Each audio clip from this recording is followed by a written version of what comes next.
Coming up on today's show, an internal Tesla email hints at some very good news. Spy photographs catch a new Honda hybrid. And why your EV is getting cheaper to drive. Well, good morning, good afternoon and good evening wherever you are in the world. Hello and welcome to the Thursday, the 28th of June edition of EV News Daily. It's Martyn Lee here with the news you need to know about electric cars and the move towards sustainable transport. Quick follow-up on something from yesterday.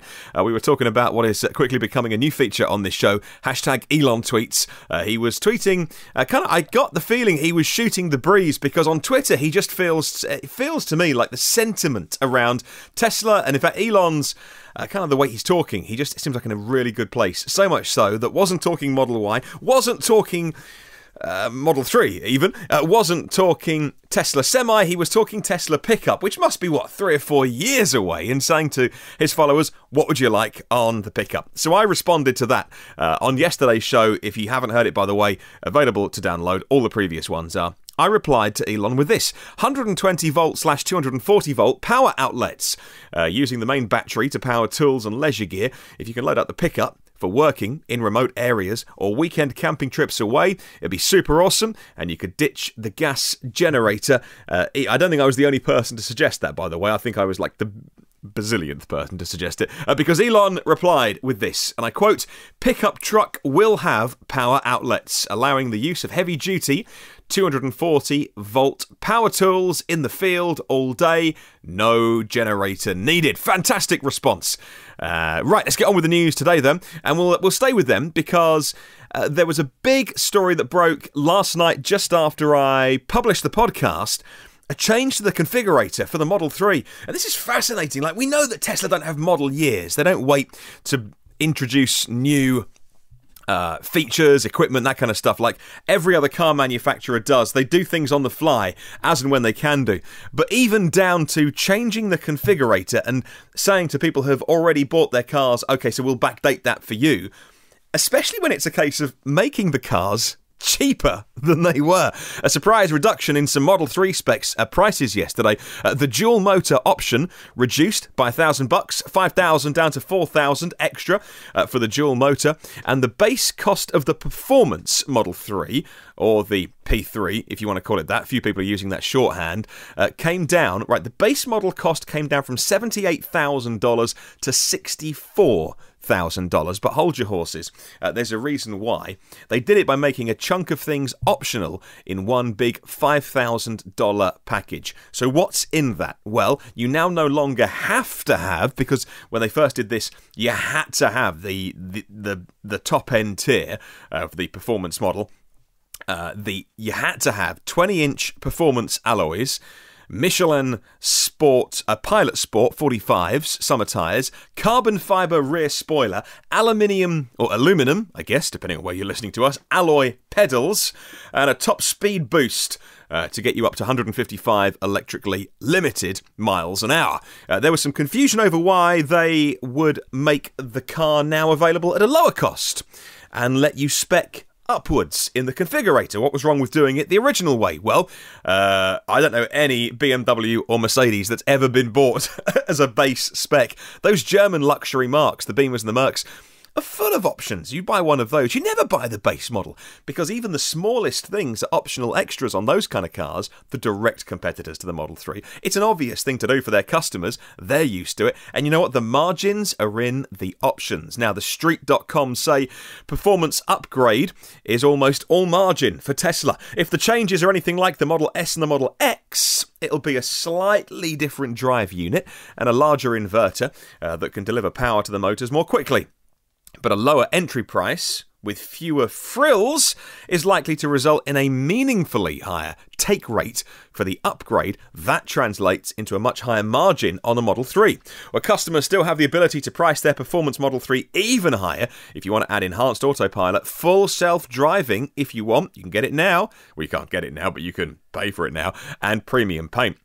White seats and premium paint choices are $1,500 extra each now. And the basic, I can't believe I just used that word, the basic, because it's not, $64,000 performance Model 3 still does 0 to 60, 3.5 seconds, 310 mile range. That is not basic.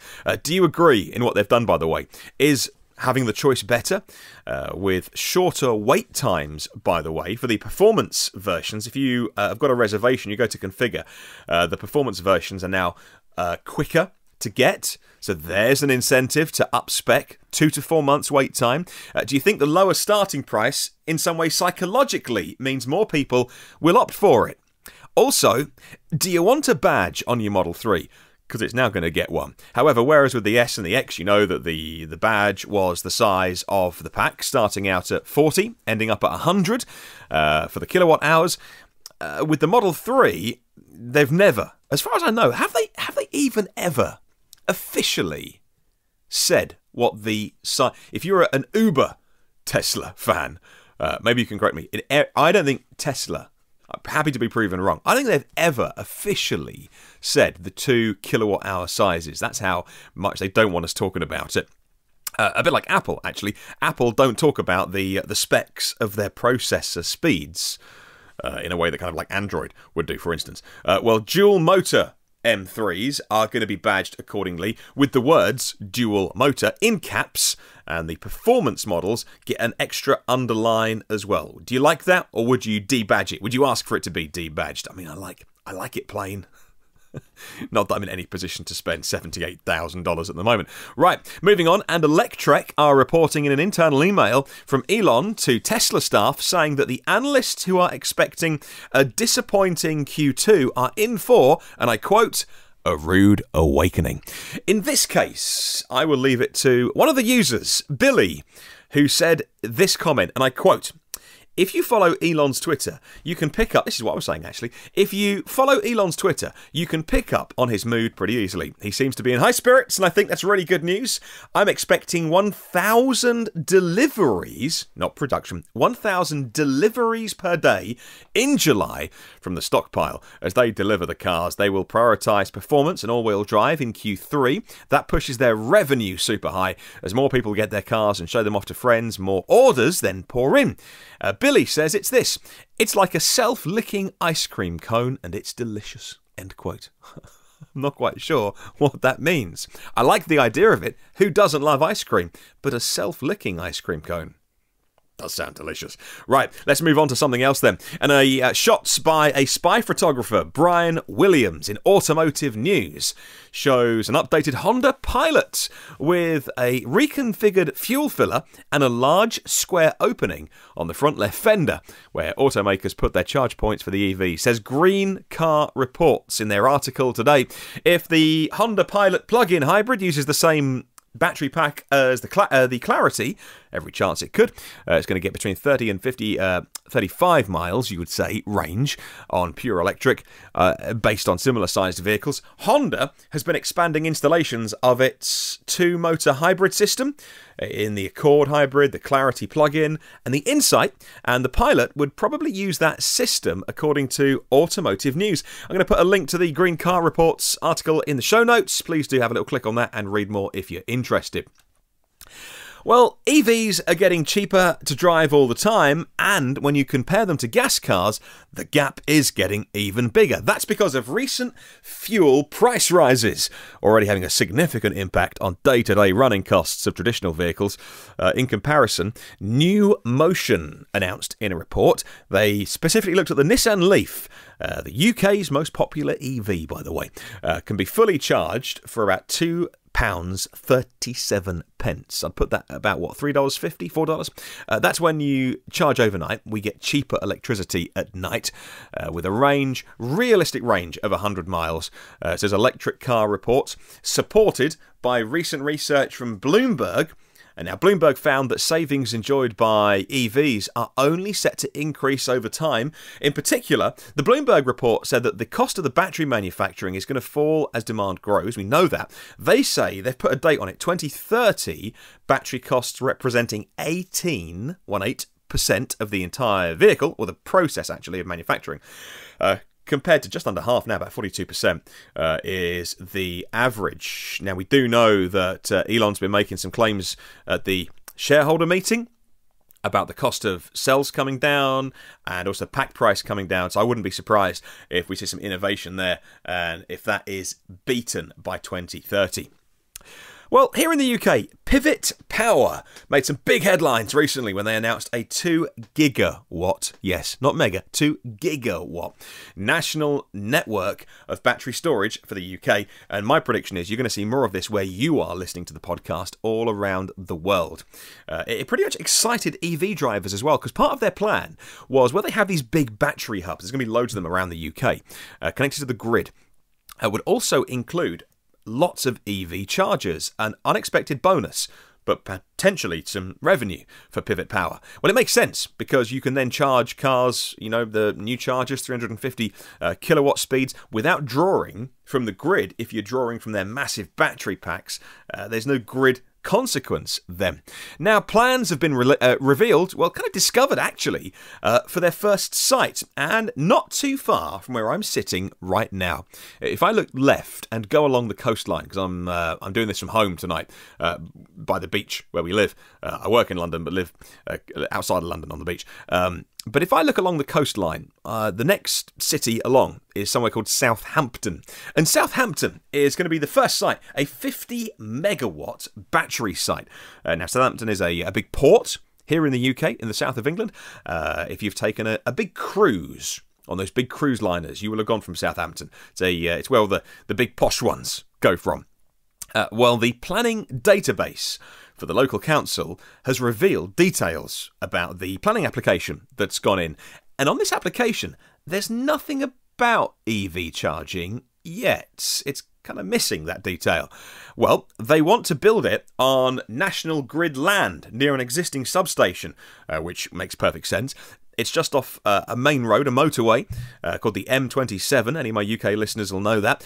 With 25 battery packs ready to provide some frequency response in the same way as other battery systems all around the world. The most famous, probably the one in Australia, built by Tesla, the one that was famously promised by Elon on Twitter. And if they couldn't do it in time, you get it for free. Well, they did do it in time.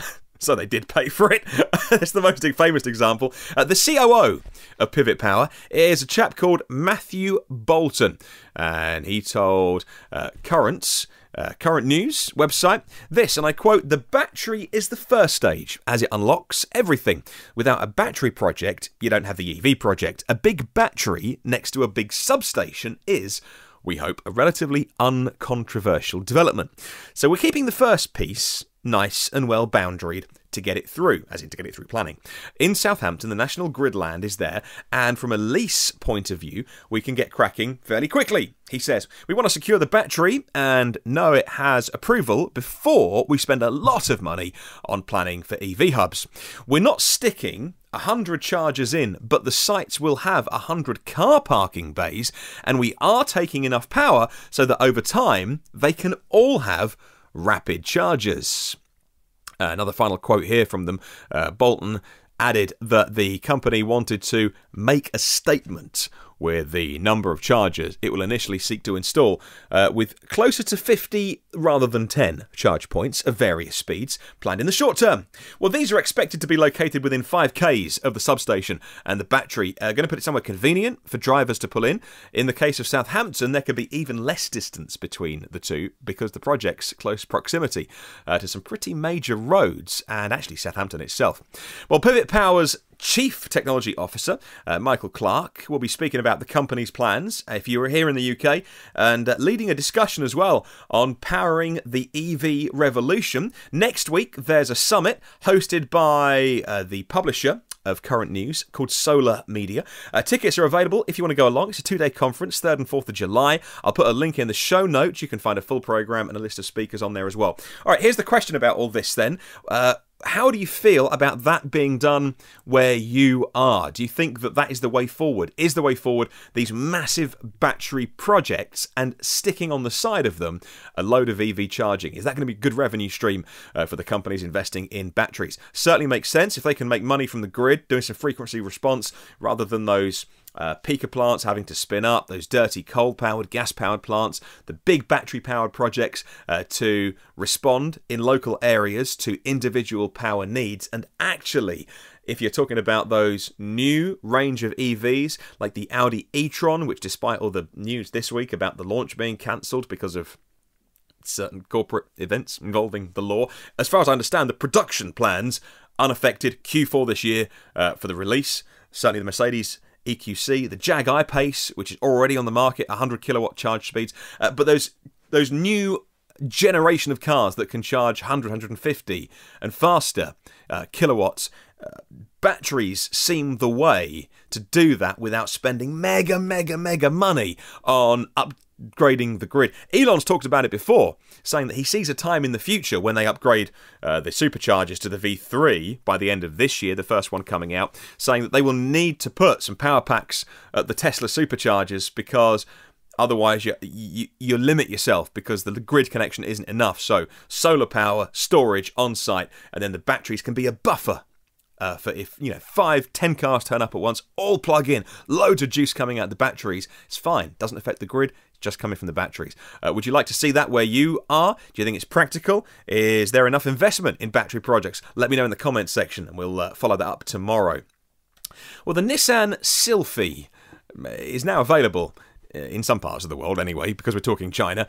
Mark Kane at Inside EV says that Nissan announced its first all-electric model under the Nissan brand in China. The Sylphy zero emission is now available to order.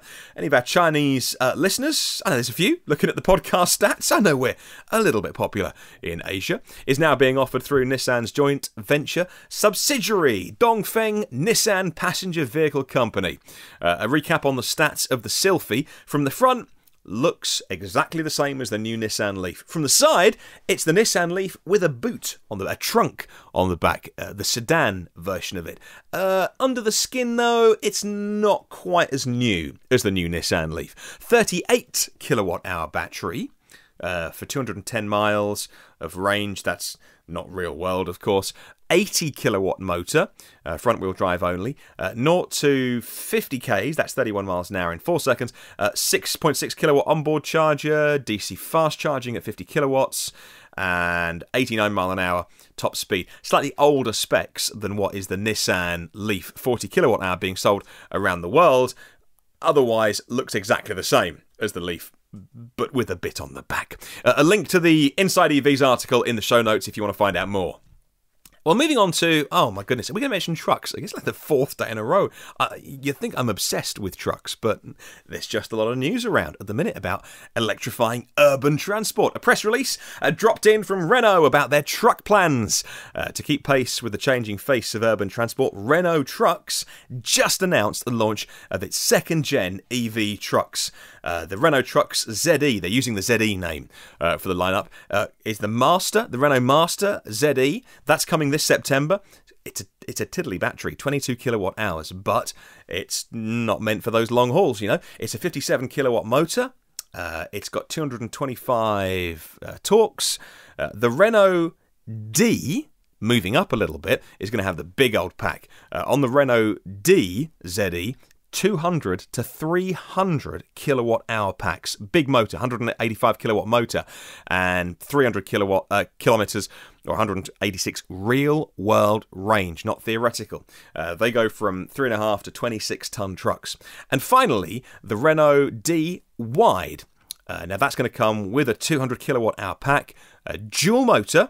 All right, so dual motors on that and about 124 real-world miles. Now, the latest tech advances have made EV trucks viable, finally, for hauliers and fleet operators, and that's why Renault Trucks have done it now. The specially designed 16-ton version of the Renault Trucks D is ideal for urban and temperature-controlled stuff. You know, the kind of those trucks flying around towns and cities, and the wide version of the ZE is a 26-tonner, and that's going to be for things like refuse collection. Both models going to be manufactured at the Renault Trucks plants in Normandy, in France, and the production starts on those two second half of 2019. We're a year away from that, but the first one, the Renault Master, is coming this year. It's kind of the medium duty, if you like. The battery pack is the most expensive item when buying an electric truck, and those packs are coming down. Oh, by the way, rapid DC charging on all of those, great for the fleet operators that want to top up in 1 hour or 2 hours while they load it up, change drivers, and for overnight AC charging, even on the biggest pack, like the 300 kilowatt hour pack, you can do that in 12 hours and then you're off and away again. Good news again today, big news actually. Moving on to a bit of kind of community news, and thank you so much to some new followers. I don't give Facebook enough love. By the way, if you are into Facebook, I've kind of backed off using Facebook personally, but I know that pretty much everyone in the world uses Facebook. So sorry, I'm going to renew my efforts to update Facebook for EV News Daily and just be better at it. I put the audio on every day, once a day, but I just put the audio on and I don't really do a lot with it, so I'll be posting stories and things in the future. Matthew Gruby says, incredibly informative. Thank you, Matthew, for giving us 5 stars on that. Hi to Ryan as well. Ryan Moran. I hope I got your name correctly. Ryan, thank you for being a new fan of the show. Ron Chergwin and Todd Oakes as well, and Andreas Mikkelsen, thank you very much for joining in with the party. And Matt Kovacs, also a fan of the show on Facebook. I'm going to do more with Facebook. Sorry about being a little bit rubbish with that lately. Some of the YouTube comments, by the way. Hi to Robin Bockman, who I give credit for pointing out Elon's reply. At the beginning of the show, you know, we're talking about the pickup truck having those sockets.